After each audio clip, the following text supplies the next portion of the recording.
Hi, I'm Samir Jain here at the Saatchi Gallery at Sloane Square in London. So you see some beautiful pieces of art here, and the interplay between all of these elements of art is a language with which to discuss and analyze works of art. So the principles of art are things like movement, unity, harmony, variety, balance, contrast, proportion, pattern, texture, form, space. I could go on, color, value, line. But how do you best define the term art? That is the question. How best to define the term art is a subject of constant contention. Since conceptual art and postmodern theory came into prominence, pretty much anything can be termed art. So the decorative arts, as we understand them, add aesthetic and design values to the subject that we use every day, such as, say, a glass or a chair. And now, of course, you have things even like art therapy that focus on the therapeutic benefits of art making using different methods, theories.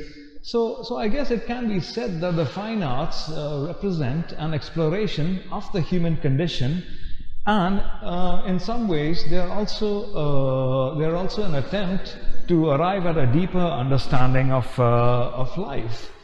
So the meaning of art is often shared between different members of a given society, and a lot of it really depends on cultural context.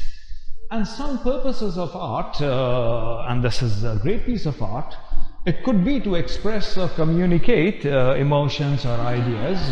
Here the dark colors would invoke, I guess, darkness. And to be able to explore and appreciate formal elements for their own sake or to serve as a representation.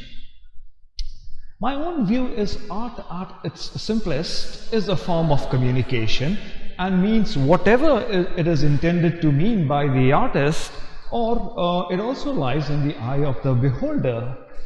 So in a piece like this, beauty and art can be difficult to put into words due to a seeming lack of accurate language, and we just cannot make an aesthetic judgment. An aesthetic judgment cannot be an empirical judgment, but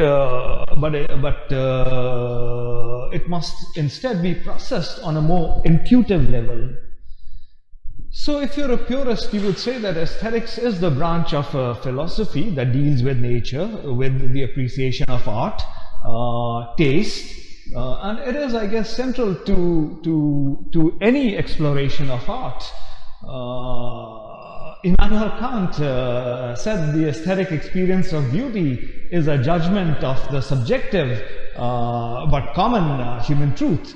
For Schopenhauer, aesthetic contemplation of beauty meant the freest and the most pure and truthful form that intellect can be, and therefore it is beautiful. Frank Wilczek has his own views on what is beauty. So art is often intended to appeal to and connect with human emotion. And for different people, these pieces evoke different emotions. For example, in ancient Greece and Rome, there was no word for artist, but they were the 9 muses who oversaw a different field of human creation that was related to music, to poetry, and there was really no muse for visual arts. And during the Middle Ages, the word artist referred to something that resembled a craftsman.